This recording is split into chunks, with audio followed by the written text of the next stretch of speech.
생긴 이후 핵심 인물들을 저희 추려봤는데요. 자, 여기가 장면 국무총리, 윤보선 대통령, 그리고 네. 케네디 대통령 이렇게 세 핵심 인물을 준비해봤는데요. 이 세 분이 사실 예. 굉장히 중요한 지금 권한을 가진 분들인데 이분은 당시 우리가 내각 책임자였으니까 군 통수권을 가지고 계신 분이고 이분은 한국군의 작전 통제권을 가지고 있는 유엔군 사령관 겸 주한미군 사령관을 움직일 수 있는 분이고 이분은 지금 국무총리가 부재할 때 무언가 그 대타로서의 역할을 할 수 있는. 자, 그렇다면 뭐 내각제에서 국무총리가 사실 실세니까 장면 당시 이제 국무총리가 어떤 액션을 취했으면 뭔가 굉장히 영향력이 있었을 텐데 이분은 뭐 하셨어요? 예, 그런데 장면 총리는 잠적합니다.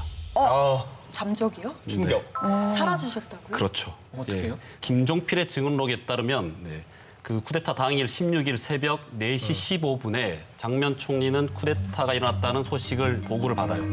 그리고 난 다음에는 숙소에 있던 반도 호텔을 나와서 해화동에 있는 칼멜 수녀원으로 피신을 해버립니다.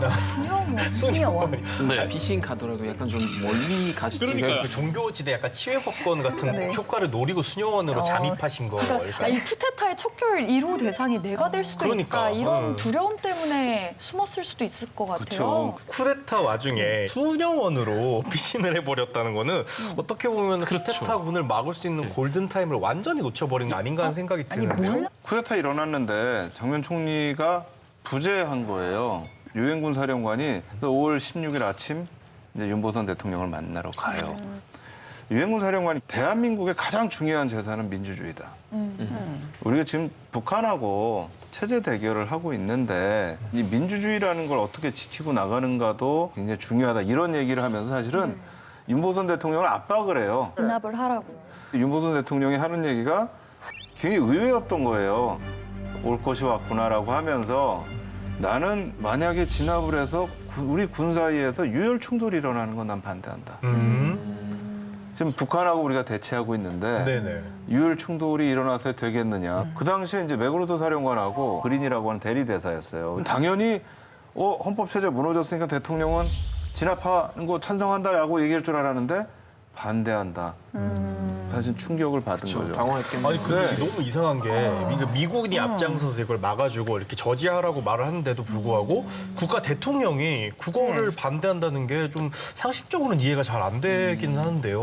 아니면 혹시 그 전쟁 후유증 때문에 혹시 그러려나요? 너무 싸우는 게 싫어서? 장면 총리 약간 무능의 아이콘 이런 인식도 때문에 사실 그 쿠데타 일어나면서 정말 나라 상황이 좀 좋아질 수도 있구나라는 어떤 생각. 기대를 했을 그쵸, 수도 했을 있을 수도 것 있- 같아요. 거기에 대해서는 윤보선 대통령과 장면 국무총리의 관계에 대해서 좀 알 필요가 있는데요. 그 4.19 혁명으로 민주당이 집권 여당이 되었지 않습니까? 네. 그러고 난 다음에는 그 안에서 내부 분열이 있었고 갈등이 빚어지게 됩니다. 이른바 신구파 대립인데요. 윤보선 대통령은 구파, 장면 총리는 신파였습니다. 그렇죠. 그래서 윤보선 대통령은요, 쿠데타가 장면 총리를 겨냥하고 있다라고 생각을 한 겁니다. 그러면 진압 명령을 안 내리는 게 어떻게 보면 본인이 약간 그 활용하려고 했었던 거네요. 자기한테 이제 유리한 상황이 될 수도 있으니까.